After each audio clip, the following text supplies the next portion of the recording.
লোকে দুনিয়ার জমিনে খুশি করে কোনো কাজ করার চাইতে যিনি ভুলে যান না তিনি হলেন আল্লাহ। সেই আল্লাহকে খুশি করার জন্যই কাজ করা ভালো।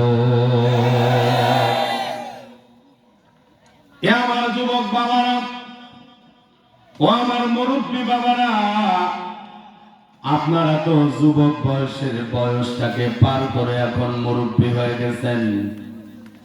যুবকরা আমার দিকে তাকাও।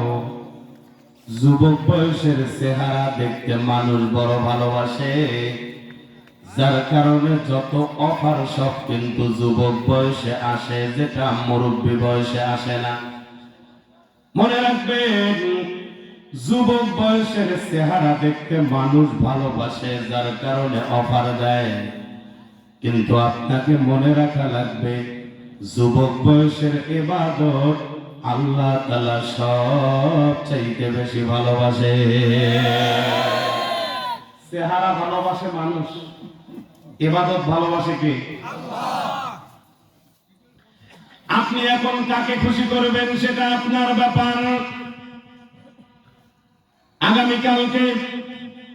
আগামীকালকে লাশ হয়ে অন্যর কাঁধে ভর করে কবরে যাওয়ার আগে বুদ্ধিমানের কাজ হলো আজকে থেকেই নিজের পায়ে দাঁড়িয়ে আল্লাহ তাআলার ইবাদত বন্দেগী শুরু করে দেওয়া।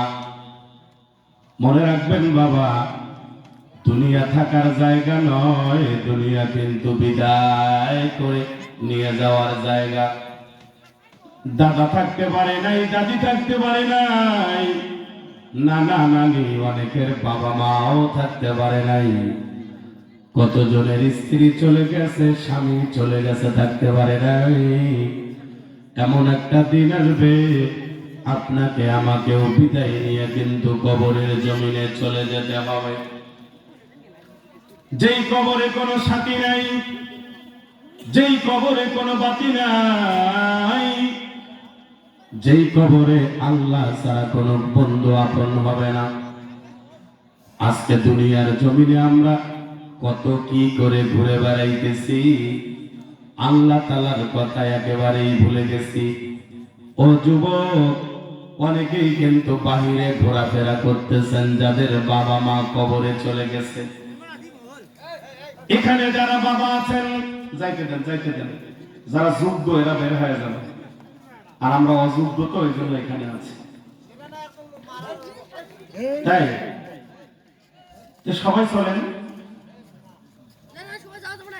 ভাইয়েরা আমার, খুব খেয়াল করেন। কি হয়েছে? মারা গেছে? বুঝলাম না কি হয়েছে, কি সমস্যা? মারা গেছে কেউ? আচ্ছা আচ্ছা, খবর না, এটা তো আশ্চর্যের কিছু না। তো দেখা যাবে আমরা ঘরে গেছি, আমাদেরকে আজরাইল এসে নিয়ে চলে গেছে, এটা স্বাভাবিক, অস্বাভাবিক কিছু।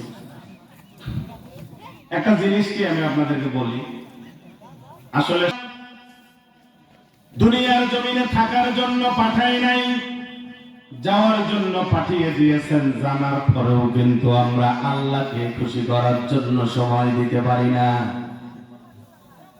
আজকে বাবা মা গুলো বড় উদাসীন, সন্তানকে নেককার বানানোর জন্য কোনো চিন্তা করে না। এই জন্য দেখবেন কত বাবা মা কবরে ঘুমায়া থাকে, সন্তান কবরের পাশ দিয়া নাপাক অবস্থায় হেঁটে যায়। আদরের সন্তান কবর দেখলে আসসালামু আলাইকুম ইয়া আহলাল কবর বলতে পারে না। কত সন্তান আছে কবরের পাশ দিয়া নেশা খাইতে খাইতে যায়। কত সন্তান আছে ঘরের মধ্যে মেয়ে নিয়ে ফুর্তি করে, কিন্তু আদরের বাবা মা ঘরের পাশেই মাটির নিচে ঘুমানো, সন্তান চোখের পানি ছেড়ে বাবা মার জন্য কান্না করে না।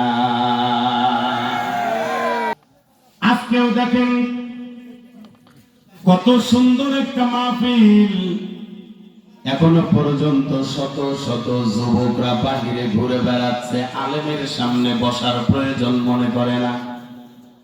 মনে রাখবেন চাচারা, আপনি যেভাবে আপনার সন্তানকে গড়ায়া রেখে কবরে যাবেন, আপনার সন্তান যা যা করবে কবর থেকে কিন্তু আপনাকে তাই পাওয়া লাগবে। যারা এখানে বাবা আছেন